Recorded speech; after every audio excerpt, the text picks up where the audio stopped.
Hello everyone, అందరూ ఎలా ఉన్నారండి? బాగున్నారా? మీ అందరూ బాగుండాలని నేను ఎప్పుడు కోరుకుంటానండి. ఈరోజు మీకు ఈజీగా సింపుల్ ప్రాసెస్లోనే పాలక్ పన్నీర్ కర్రీ చేసుకోవడం ప్రిపరేషన్ చూపిద్దాం అనుకుంటున్నానండి. ముందుగా మనం జింజర్ గార్లిక్ పేస్ట్ అనేది దంచుకొని నేను రెడీగా పెట్టుకుంటున్నాను. దాని తర్వాత ఆనియన్స్ చిన్నగా చాప్ చేసేసుకొని ఒక 2 ఎండుమిర్చి కూడా కట్ చేసుకొని ఆనియన్స్లో వేసుకొని పక్కన పెట్టుకున్నాను. ఆ తర్వాత ఒక 250 గ్రామ్స్ పన్నీర్ అనేది తీసుకొని మనం క్యూబ్స్లా కట్ చేసుకొని పక్కన పెట్టుకోవాలండి. ఈ దాని తర్వాత ఏంటంటే బాండీ పెట్టుకొని కొంచెం ఆయిల్ వేసుకోవాలి. ఆయిల్ వేసుకున్న తర్వాత ఆయిల్ కొంచెం హీట్ ఎక్కిన తర్వాత 1 స్పూన్ అనేది జీరా వేసుకోండి. జీరా వేసుకున్న తర్వాత అది చిట్పట్లాడుతున్న టైంలో మీరేంటంటే చిన్నగా చాప్ చేసుకున్న ఆనియన్స్ వేసుకోండి. ఆనియన్స్ అన్నవి మస్ట్ అండ్ షుడ్‌గా గుర్తుపెట్టుకోండి. మంచిగా ఫ్రై అవ్వాలి. లేకపోతే మనకి కర్రీలోని పచ్చిగా ఉంటే టేస్ట్ అయితే బాగోదు.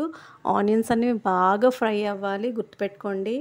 అంటే మనం చేసే కర్రీలోని ఈ చిన్న చిన్న టిప్స్ ఫాలో అయితే కర్రీ అనేది ఎక్సలెంట్‌గా వస్తదండి. ఈ కర్రీ అనేది మీరు రోటీలో తినొచ్చు, చపాతీలో తినొచ్చు, రైస్‌లో కూడా తినొచ్చండి. సేమ్ మనకి రెస్టారెంట్‌లో ఏ టేస్ట్ అయితే వస్తుందో ఎగ్జాక్ట్‌గా అలాగే వస్తుందండి నేను చెప్పినట్టు చేస్తే. ముందు మీరేంటంటే పాలకూర అనేది ఒక 3 కట్టలు తీసుకొని మంచిగా క్లీన్ చేసేసుకొని, కట్ చేసుకొని బాయిల్ చేసుకోండి. బాయిల్ చేసుకొని ఆ వాటర్ అనేది మీరు స్ట్రెయిన్ చేసేసుకొని దాన్ని పేస్ట్ చేసుకోవాలండి. ఒక 2 పచ్చిమిర్చి వేసుకొని పేస్ట్ అనేది చేసుకోండి. ఆ పేస్ట్ అనేది పక్కన పెట్టేసుకోండి. ఈలోపు ఏంటంటే ఈ ప్రాసెస్ చేసుకోండి. బాండీ పెట్టుకొని ఆయిల్ వేసుకొని, జీలకర్ర వేసుకొని, ఆ తర్వాత ఉల్లిపాయలు, ఎండుమిర్చి వేయండి.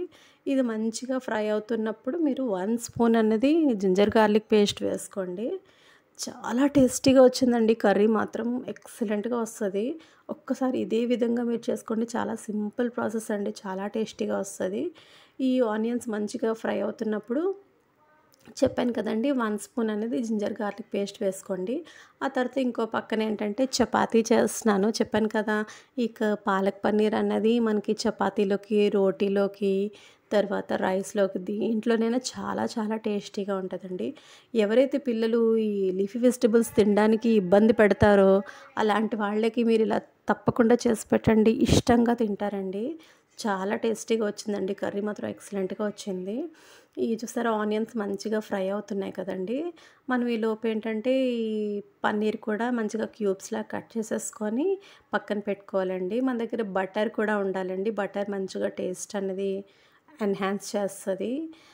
తర్వాత మన దగ్గర ఫ్రెష్ క్రీమ్ కూడా ఉండాలి. అంటే లేకపోయినా పర్వాలేదులెండి. బటర్ మాత్రం మస్ట్ అండ్ షుడ్‌గా ఉండాలి. ఆ తర్వాత ఏంటంటే ఇప్పుడు మంచిగా అది ఫ్రై చేసేసుకుంటున్నాను కదండీ! ఇది బాగా ఫ్రై అవ్వాలి. ఆనియన్స్ మాత్రం పచ్చిగా ఉండకూడదు. కొంచెం కలర్ చేంజ్ అవ్వాలి. ఆ తర్వాత ఏంటంటే అల్లం వెల్లుల్లి పేస్ట్ సరిపడా అంటే ఒక 1 స్పూన్ వేసుకుంటే సరిపోతుంది. ఈ అల్లం వెల్లుల్లి పేస్ట్ కూడా ఈ ఆనియన్స్‌లో మిక్స్ అయ్యి మనకి పచ్చి వాసన పోయే వరకు మంచిగా ఫ్రై చేసుకోవాలండి.